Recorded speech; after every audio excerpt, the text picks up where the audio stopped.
Good evening and welcome to tonight's Zoom event. I'm Emily, I'm one of the librarians here at Rockland Public Library, and we're thrilled to be hosting tonight's talk. I want to start off the night with a couple quick programming notes about upcoming virtual events this month at the library. Next week on April 1st, Kevin Johnson, photo archivist at the Penobscot Marine Museum, will be giving a virtual tour of photos in the museum's collection with connections to Rockland. And the following week on April 8th, romance novelist Katie Fisher will give a reading from their book, The Secret Ingredient, and we'll talk about the daily life of a romance writer. And I'm happy to introduce tonight's speaker. Lisa Millette has over 11 years of experience growing annual vegetables, herbs, and flowers, including 3 years leading the seed saving operations at the Biodynamic Seed Initiative Turtle Tree Seed. She currently resides in South Thomaston and works as a community development officer at the Island Institute. When not dreaming of her garden, Lisa enjoys cross-country skiing, learning about and practicing yoga, and curling up with her cat, a good book, and a cup of tea. And I'll turn it over to Lisa. Go right ahead. Good evening, everyone. Happy Thursday. I'm in Bozeman and it snowed this morning, and I hear Maine has gotten some great weather, so that's what I get for taking a vacation in the middle of March. This evening, I'll be talking about the history of our country's seed trajectory and where we are today. And in light of that, why it's important, or why I think it's important, and others agree with why we should be saving seeds at an individual level. So please feel free to throw questions in the chat. I'll try and keep up with them through the presentation. And after, we'll also have time for a Q&A. My goal is to leave about 15-20 minutes for that. But if you have any questions during the talk, throw them right in the chat and I'll try and get to them right in that time. So I'm going to go ahead and I will share my screen and we will get started. So North America had 6 native vegetable and fruit varieties: blueberries, raspberries, grapes, pumpkins, strawberries, and sunflowers. Of course, we know by the time the colonial era happened that there were other crops being grown in the Americas that had traveled by land. You can see that from Central America is where maize came from, which is one of the most commonly talked about ones that you hear about from the colonial era.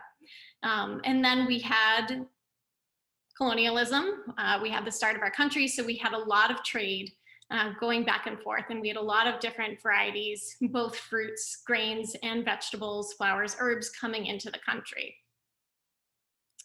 Then we had the founding of our nation, and both Washington and Jefferson were avid agriculturalists, avid gardeners, and strongly believed in the progression of agriculture being vitally important to the progression of our country and our democracy.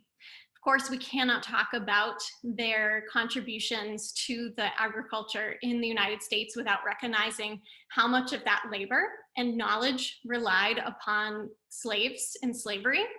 So they were both slave owners, and some of their slaves brought with them agricultural knowledge and skill, which helped to bring on some of the things that and some of the crops we now know and are very familiar today.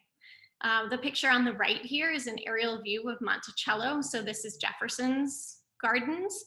And it was known that he owned just over 600 slaves. So between Jefferson's own desire to further agriculture and his interest and his passion, we also know the contributions of those 600 plus slaves, and not only running Monticello, but also running the gardens and helping to breed and further crops in the eastern United States during the early years of our country. And then as we get further on into our country's history, in 1839, the US Patent Office established an agricultural division, which began collecting seeds and launching free distributions. And I will note here that the Patent Office made it explicit that seed that was sexually produced could not be patented. So you couldn't put a patent on most of the varieties we're familiar with in our home gardens because they've been produced by either a bee going from flower to flower or pollen just drifting from one plant to the other. So any seed that's produced in a sexual manner cannot be patented. Later on in 1862, we had the USDA noted that it was spending about 1/3 of its budget sending seed to farmers across the country for free. So 30% at least of the USDA's budget in 1862 was spent shipping seeds off to farmers across the country. So again, this was as we were growing the United States. It was to make sure we had crop varieties that were successful for farmers and places of establishment as we moved west, and also to be able to support this burgeoning country. That same year, so this was under Lincoln's presidency in 1862, Congress passed the Morrill Land Grant College Act, which established our land grant universities. And among those were Cornell and the University of Wisconsin, which are still to this day 2 universities that excel in their plant breeding programs and are known for their plant breeding programs. So we're still getting disease-resistant varieties. We're getting winter squashes that grow more like a summer squash in a more compact area. So those seed breeding trials at those land grant universities that were established in 1862 still going strong today. Then in 1887, the Hatch Act was passed, and it supplemented these land grant universities by giving them specific funds for experimental stations, and also stipulated that any research from those experimental stations had to be made available to those other land grant universities and to farmers, so that information was supposed to be accessible to the people who were actually doing the application, hands in the dirt, growing out their crops. This was even further supported in 1914 by the Smith-Lever Act, which established the Cooperative Extension Service. So Maine has a Cooperative Extension Service, almost every state in the US does, and still to this day, they provide useful information relating to farming. So plant-based as well as animal-based, and now in Maine, also kelp-based. So you can see from the beginnings of our country up until the early 1900s, our legislation really supported saving of seeds, breeding of seeds, learning and supporting about agriculture, and believed strongly in that tie that our country would be strong and stable if those two were together. And then what was happening for 40 years and led up to 1924 is that the small seed companies were lobbying Congress. And so finally, Congress said, okay, we'll stop this free distribution program. And so the lobbyists were happy. The seed companies now didn't have to worry about competition of free seed that was coming from our government. And so that program of sending free seed to different farmers across the country ended. But what had happened up until that point and continued to happen, and it still is happening today, is that there were localized seed companies that started. So this photo on the left is a woman working a seed packet labeling machine in Harris Seeds, which started in the late 1800s and is still going strong today down in Connecticut. And the photo on the right, some of you may know, that's Rob Johnston Jr., who started Johnny Selected Seeds in the 1970s. And what was so important about the seed companies throughout the mid-1900s up until about the late 1980s is that the seed companies were localized. So the seed crops were grown locally, they were distributed locally, and the expertise around those seed crops were all local. So it meant that if you were in Connecticut buying from Harris Seeds, you knew you were buying seed for crops that were adapted to your area. Similarly, if you were buying from Johnny's Selected Seeds, you knew that the seed was being grown by farmers in Maine. And so you could pretty reliably grow any variety from Johnny's and have success growing it in Maine. And the same was true for the West Coast, the mid part of the country, and down through the mid-Atlantic. And then we hit the 1990s, and things get really shaken up. So in 1990, the 1990s were the advent of genetic engineered seed. So those are your Roundup Ready plants. And so Roundup Ready seed means that any of those crops are not going to be affected by Roundup or other products that contain that chemical compound that kills other broad-leafed plants. So you can plant corn, you can plant soybeans, you can plant other monocrops, and then spray your herbicide, which will kill all the surrounding plants and leave whatever you would like to grow. So whether that's corn, whether that's soybeans, whether that's potatoes, whatever that monocrop is. And so they were able also to patent this seed because it was genetically engineered. So it wasn't sexually reproduced. It was pollen and insects and wind and all that good stuff were taken totally out of the equation. And so by law, these genetically engineered seeds could be patented. And then we hit 1995, and Monsanto used to be kind of the big bad guy because they owned so much of the global, not just the US, but the entire globe's seed stock. They bought 19 seed companies in 20 years. And in 2005, they bought Seminis, which gave them 39% of the US vegetable seed market and 26% of the global market. And just noting that back in 2000, Seminis had eliminated about 2,000 of its cultivars, about 25% of the seed stock that they had. So we went from a country that was sharing seed for free, that had local seed companies that were growing their own varieties. So those varieties were adapted locally to their areas, to a globally controlled seed system. And so these seeds are being swapped and shared and are getting sold under smaller seed company names. But knowing that you didn't have then that knowledge that, oh, I know that seed was grown in my state. Maybe I knew that it was grown by a farmer a couple towns away from me. Now that information has been taken away from us, and we no longer have that reliability.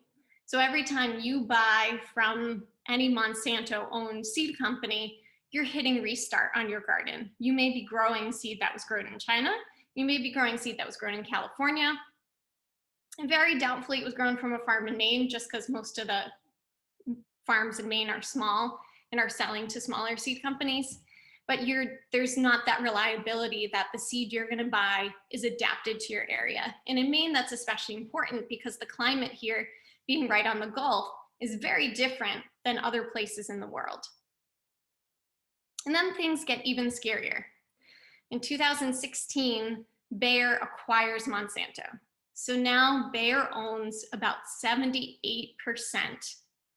of the world's seed supply. And so with these different circles on this slide, it shows the larger the circle means the more control you have over the global market. So you can see Bayer is the big control right in the center. Monsanto now looks quite small off to the left. And then you have 3 other large chemical companies that also own much smaller companies, but Bayer is kind of the one in control globally. And just an interesting note is that there was an effect, especially on local and locally sourced seed that happened last year with COVID-19. So when we all went into isolation, a lot of us said, hey, we're gonna grow gardens again. And so you can see this graph. This comes from True Love Seeds, which is a seed company out of Philadelphia. They put out a graph in, I wanna say April 14th or April 15th. Oh no, it says it right there, April 6th, with the trajectory of seed sales comparing 2019 to 2020. And this was not just true of True Love. they're the only ones that I know that produced a graph that was publicly available, so that's why I grabbed theirs. But I know it happened with Fedco, I know it happened with Johnny's, I know it happened with Turtle Tree, that everybody had these banners up on their websites that said, we're just selling to local farmers, we've stopped selling to home gardeners because we have a backlog, we have a limited seed supply. And so all of our local seed stock, due to a disaster such as the pandemic, really decreased the homeowner's level of accessibility to seed. So this is just one example of a global crisis that affected our local seed stock and is likely not going to be the only one. And I took a screenshot of Fedco's most recent banner that they have, because about a month ago they did have a delay, but as of last week, no more lines, no more waiting. However, they are expecting about a week lag in sending out your order. So just an interesting shift of what happened to our seed supply with a global crisis. So that's where we are today. But we have hope. And just noting the relationship between climate justice and social justice, and that there's a tie between them. And we can go back to one of those earlier slides that showed Monticello, and recognizing that tie started right at the beginning of our country's history with how Washington and Jefferson used enslaved people's knowledge and labor to further the agriculture in this state, and is getting recognized today in 2021. And we saw in the COVID-19 relief bill that there was money included to help Black farmers out of debt. So just recognizing the relationship that exists between agriculture and racial justice, and that there's plenty we can do about it. So we can support BIPOC farming efforts. We can buy local and locally adapted seed. We can save our own seeds, and we can swap and share, because whenever we save seeds, seeds is bountiful. It comes in a surplus. We usually have more than we'll need for the next 2 to 10 years. So we can make friends with our neighbors or find out who else is interested in saving their own seed and really spread the wealth. Some BIPOC efforts that are really working to re-own agriculture in the US. The woman here on the left is actually the woman I learned seed saving from. This is Ira Wallace of Southern Exposure Seed Exchange, which is in Virginia.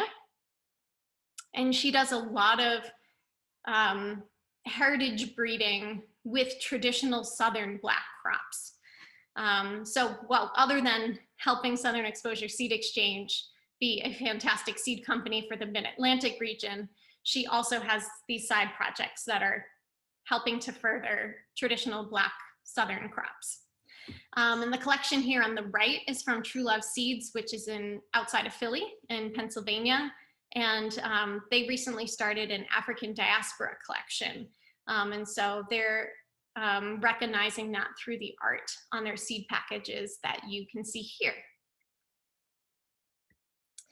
And we can buy local and we can buy locally adapted. So there are local seed organizations that still get a good amount of their seed from the local area. And I've highlighted Fedco and Turtle Tree in particular, because in those two catalogs, they recognize exactly the farm that their seed came from. Johnny's also has, if you go on their website, I can find it after the talk and send it on to Em if you're interested. They have a section of, I think it's called Johnny's Varieties, where they note if it is a variety that they're actually saving at the site where Johnny's selected seeds is. Otherwise, seed companies generally contract with seed growers across the country and Canada. So varieties that we're getting from Johnny's could be from Maine, but more than likely they're from the West Coast or from the mid part of our country. However, Fedco and Turtle Tree, it's only in their paper copy, but they'll tell you the exact farm where that seed was grown. So you can go in and you can say, oh, this was grown in upstate New York. Upstate New York has a fairly similar growing climate to Maine. I trust that something that was grown there is going to grow for me. Oh, this was grown in the Bay Area in California. I might give it a shot, but maybe I'll choose a variety that was actually grown somewhere in a zone that's closer to the growing climate of Maine. High mowing is similar to Johnny's, where it has varieties that are grown right there on site, but majority of their varieties, again, are from contracted seed growers throughout the country. And Wood Prairie is another seed grower right here in Maine, where some of their varieties are grown right in their area. They do have a lot of focus on potatoes, but they also have flowers, vegetables, and herbs there.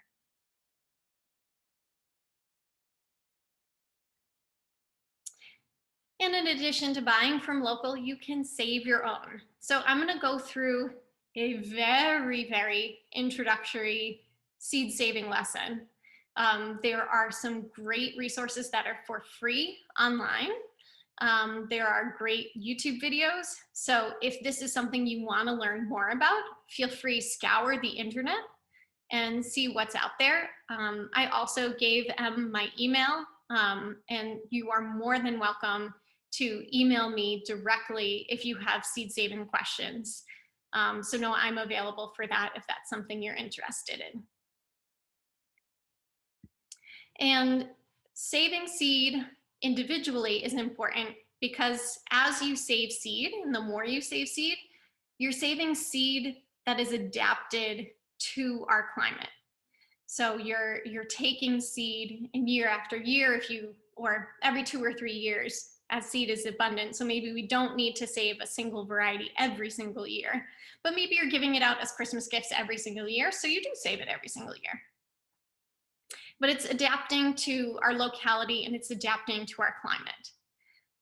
You're also increasing genetic diversity because as you save that one particular variety, somebody else or a contracted seed company somewhere is also saving that variety. And because you're doing it in 2 different places and the plants are adapting over time, the genetics are slowly becoming more different. So we're actually strengthening the genetic gene pool of our seeds by saving them on our own. And especially in this time of climate change, that's incredibly important because we want to make sure that we have reliable seed varieties that are going to grow in these microclimates. Seeds and plants that can withstand a really hot summer or a really cool summer or a really rainy summer. Plants that will not bolt because of the heat, or plants that are frost tolerant because our frosts are getting earlier and earlier. So the more we can get varieties that are specific to our areas and that will withstand these changes that are happening with our weather, the stronger our reliance is on our local food systems. And saving seed also builds community because you're going to find people who are like-minded, hopefully, that you can swap seed with. Maybe even you'll get together ahead of time and say, hey, I'm going to grow this one variety of pea. I don't have space in my garden to do 2, but I really like this other one. Would you be willing to grow this one? And we'll swap at the end. Or if you're growing tomatoes, because tomatoes need a little bit more isolation than, say, peas or beans, you can say, hey, I would really like to save this tomato variety this year. So I'm just going to grow this tomato variety, and find a friend or a neighbor or a family member who's growing other tomatoes, and you can swap this one variety with them for their other varieties, so you have a little more variety in your kitchen. And then at the end, gift them some of the tomato seeds that you shared. So if you are considering saving seeds, just some basics to start off of, is make sure you're using open pollinated varieties. So these are often labeled OP in seed catalogs. And if they're not, sometimes you can read into the description, either on a seed company's website or in the catalog, and they'll let you know if it's open pollinated or not. If you see an F1, that means that that's a hybrid variety. It means there's 2 different parents that were bred in order to get this hybrid seed. So the genetics of that seed is not going to come true if you save seed from that. Maybe you want to do a breeding experiment, so you want to grow out a hybrid and start saving and see if you can bring on a new variety. If that's your thing, go for it. But if you want to be saving seed and expect the same plant that you saved from, you'll want an open pollinated variety. The easiest plants to save from are self-pollinating plants, because you're not worried that a bee from your neighbor's garden 3 houses away brought pollen with it to your garden, because the flowers are perfect, and a perfect flower means it has all the sexual parts that it needs to reproduce. And so those plants would be peas and beans. So those are 2 of the easiest things that you can save seed from. Also, I'll say that beans hold in storage for a really long time. So if you save bean seeds, you can probably plant those same bean seeds in 5 to 10 years. As long as they've been kept dry and out of direct sunlight, you can probably plant those bean seeds in 5 to 10 years and they'll still grow for you. Other plants that are easy to save are ones that are singular in their species, meaning you're not going to have to worry about them crossing with something else that's similar. So most of our flowers and herbs are not close enough that they'll cross. So as long as you don't have multiple types of basil or multiple types of parsley in your garden, you can grow those out to seed. Plants that you want to stay away from, I call them here promiscuous plants.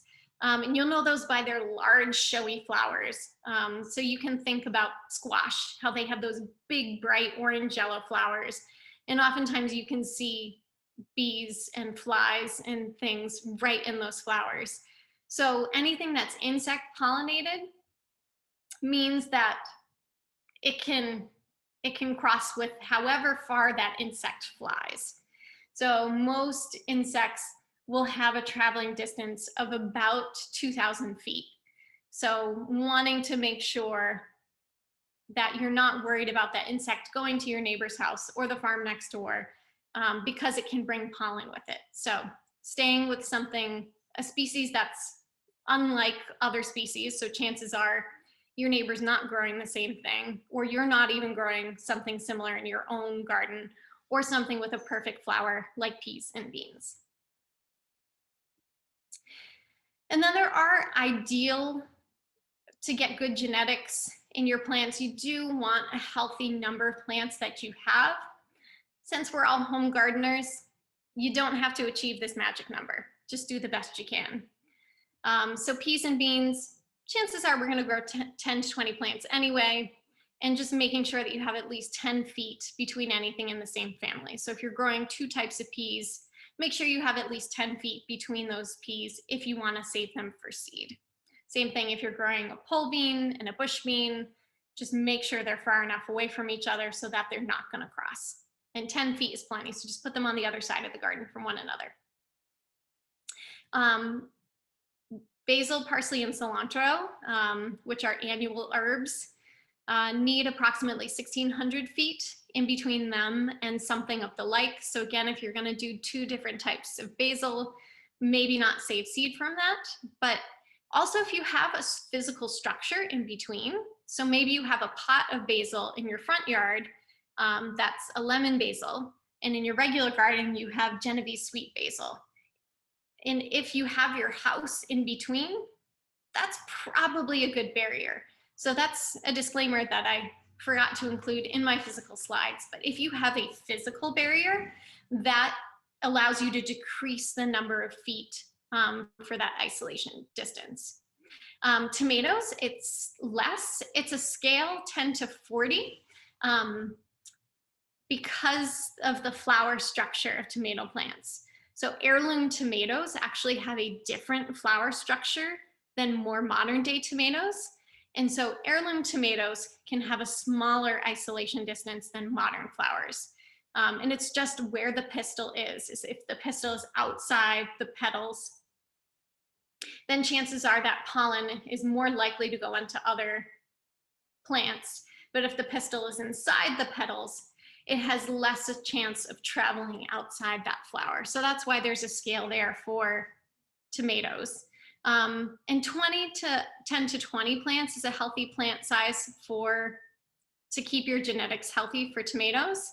But again, it's a home garden. So if you have 6, that's great. If you have 7, that's great. If you have only 2 or 3 plants, you'll also be able to save seed from that, but you probably want to replenish your seed stock after a handful of years rather than continuing to save seed from that same gene line. Because then essentially you're inbreeding if you only have 2 or 3 tomato plants and you keep on saving from that same family line. And like herbs, most flowers, ideal population size is 80. Again, we're home gardeners. Chances of a single flower, we're probably going to have more in the 10 to 20 range. So we just do the best we can. And then when you go to save them, just be aware that some seeds you're going to save when they've dried on the plant, and some seeds are going to be inside the fruit itself. So they're actually going to physically be wet if you want to save those seeds. So some dried seed varieties, peas, beans, radishes, herbs, flowers. And what you'll do with those type seeds is you'll let them continue to grow on the plant past their maturity, past when we would want to eat them, or if they're a flower, enjoy them. And most of them will form a seed pod. So with peas, beans, radishes, some herbs, they'll form a pod. And when that pod is brown and dry, that's when you can take them inside. You can either open up individual pods, you can rub them with your hands. With flowers, they'll form right on the flower head themselves. And flowers are widely different with how the seeds look and how they present. So some of them will, if you've seen a calendula flower, it almost looks like a dragon's fingernails all crunched up together. A nasturtium will just be a single seed that dries right on the stem. Sunflowers, you have that group of seeds all collected at the center of the head. So flowers will vary very much from flower to flower, but you can go online and find the specifics if that is something you're looking into. A wet seed is going to come from the interior of the fruit, and with the exception of tomatoes and pumpkins, so tomatoes and pumpkins we eat when the seed is ripe, or we use when the seed is ripe.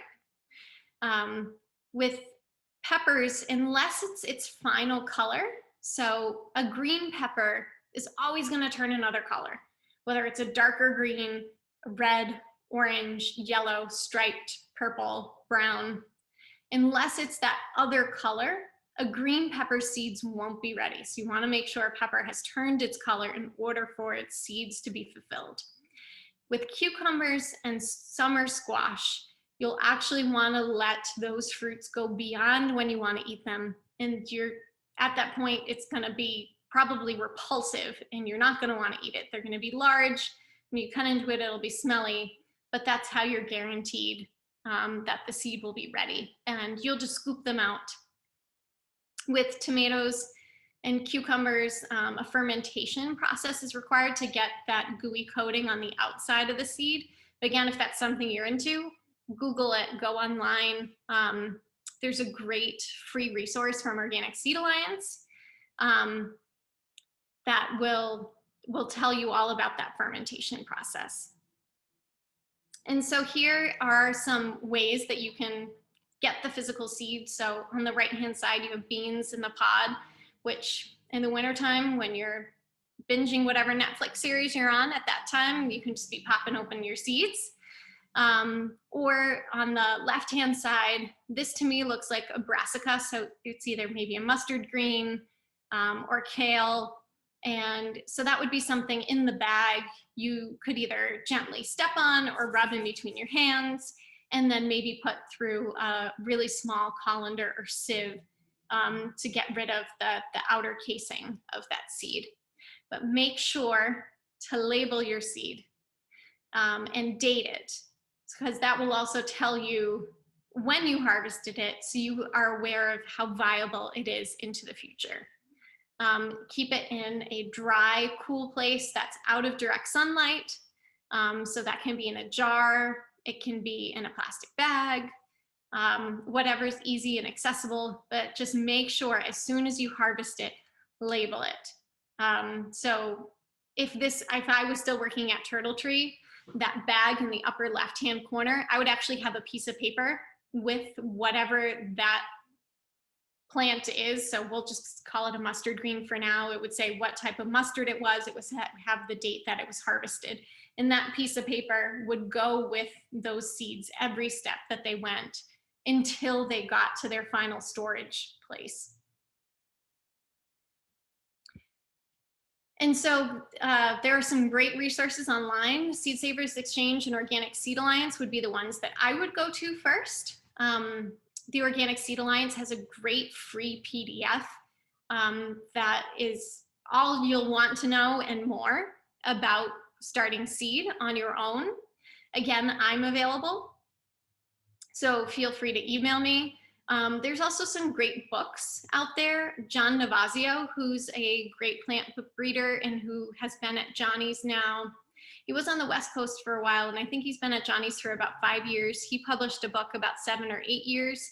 That is the Organic Seed Grower's Handbook, especially because organic seed is grown, or organic crops are grown quite differently than commercial crops.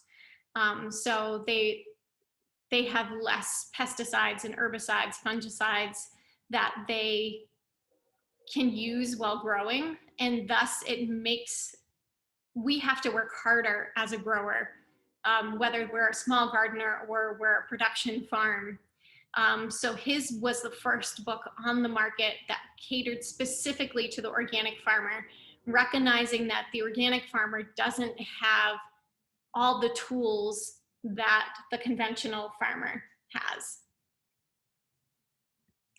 And just to end that, returning to that theme, seeds are bountiful. Seeds are generous in giving. They will give you more seed than you need for your own home garden. So they'll allow you to gift seed packets to friends. They'll allow you to swap with friends and neighbors. They'll allow you to share with your local seed bank, or maybe send to Seed Savers Exchange, especially if there's an heirloom variety that perhaps has been passed down from your family. A great example is William Woy Weaver's family. He was somebody in Pennsylvania who found a collection of his grandfather's that was in a chest freezer in his basement from the 1920s. And they are still, it's called the Roughwood Seed Collection. And today they are still working on growing out all those varieties that were found in that chest freezer, and finding out what the name was and where it's good to grow, and continuing those plant genetics to make sure that we continue to keep our gene pool of our agricultural crops in this country strong, so that we are not reliant on the Bayer seeds. Because if Bayer goes down, if it crashes, if any of those large seed companies struggle and fail, it's going to ripple down. And so the more we can rely on our local seed companies, our local varieties, the stronger and better off we'll be in our local food systems. So at this point, if you have any questions, I will stop sharing. I don't see anything in the chat, but if you have any questions, just please feel free, come off mute and ask away.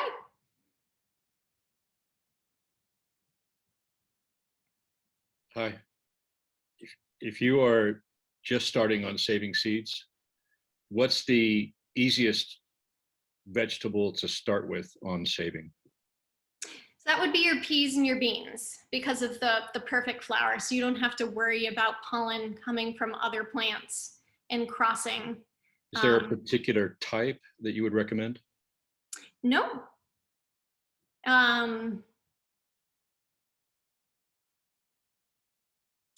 Personally, I find beans in Maine a little more reliable than peas.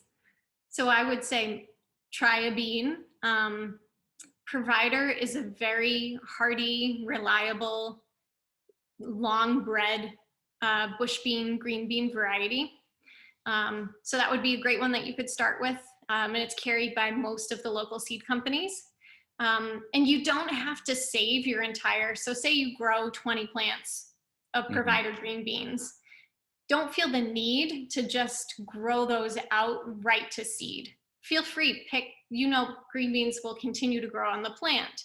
So feel free, pick the first handful off of every plant and then let the latter ones go to seed, or be selective. Say, okay, on these first 3 plants in my row, I'm gonna let all the initial pods just stay on the plant and dry and go to seed. And these next 3, I'll eat off of the first handful, and then I'll let the latter ones go to seed. And these last 3 or 4 plants, I'll let myself eat until the plants stop producing. So you can do whatever works for you in your own personal garden. Excellent, thank you. No problem. One thing I will say about a first time saving is that all gardens, we are at the will of weather. We're at the will of Mother Nature. So if you are at a plant where you're watching and wondering, is my seed dry enough? And you're seeing that we're gonna have a week of rain, pull the entire plant, put it in your garage, put it in your shed, put it in your mudroom, let it continue to dry inside if we're gonna come up against a period of wet weather and you think that your plant is almost ready. And that would be the same for your basils, your parsley, your brassicas, your radishes. So I let my parsley go to seed, which parsley is a biennial. It will overwinter in Maine because it's pretty hardy. And so I let my parsley overwinter from 2019 into 2020, and then let that go to seed. And it looked like it was almost dry on the plant. It was probably 70 to 80% brown, and the rest of the plant was green. And we were coming up on a period of wet weather. So I cut the plants at the bottom, I brought them inside and just hung them up and let them finish drying inside. And you can lay them out on newspapers, you can lay them out on a table. I hung mine on a hook on the wall and put a bucket underneath in case any seed fell down. So it just depends on what you have for space at your own home.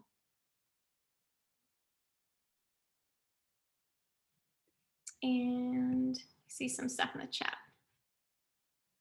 Yeah, scarlet runner beans. Yeah. And scarlet runners sometimes can be a little tricky to get to initially germinate. So, I mean, George probably knows if you soak them overnight before you put them in, or at least 3 or 4 hours, that's plenty. And it gives them a little bit of a jump start.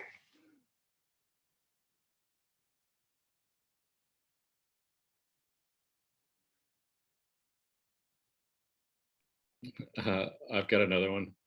Sure. What would you recommend as far as keeping them in the refrigerator or the freezer or something like that? The refrigerator is fine.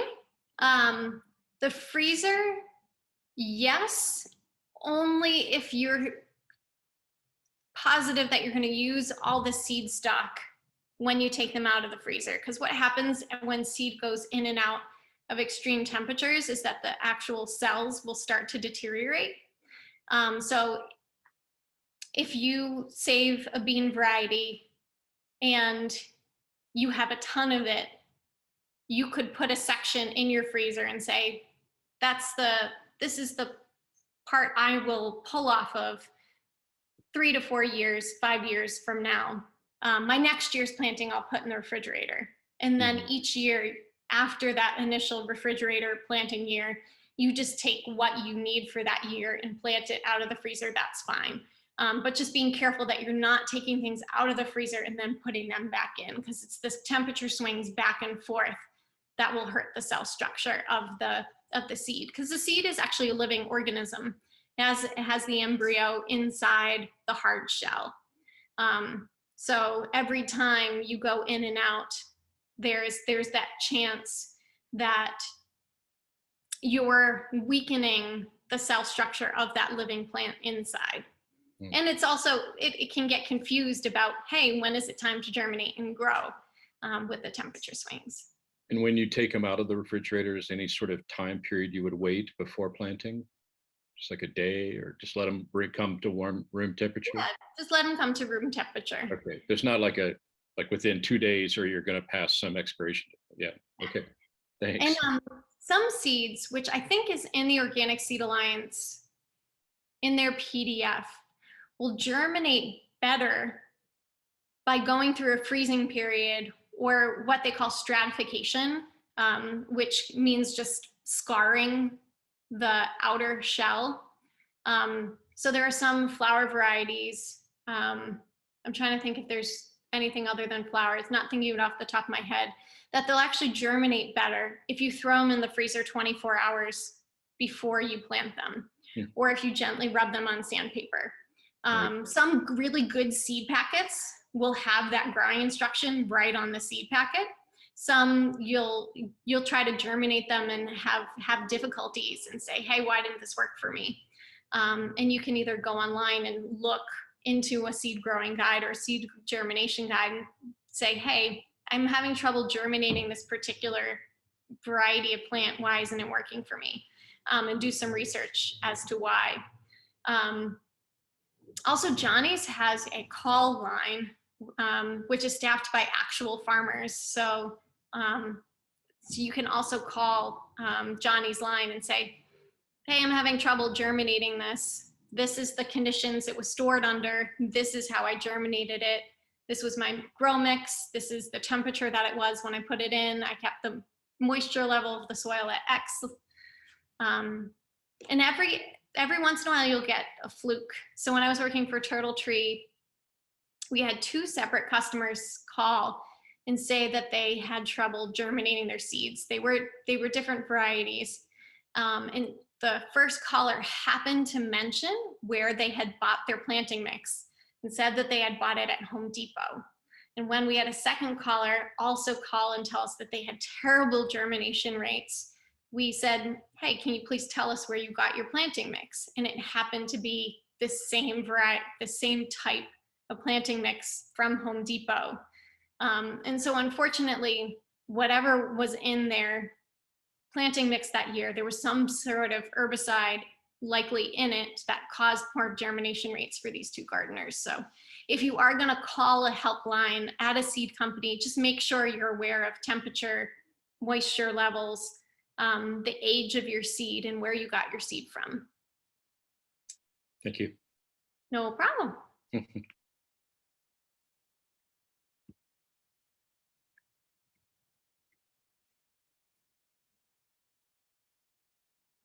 I know this was a very brief introduction,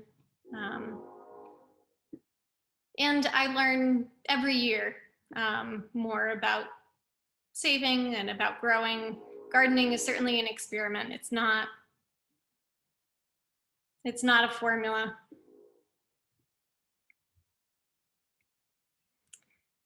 Well, with that being said, thank you all for spending your Thursday evening with me.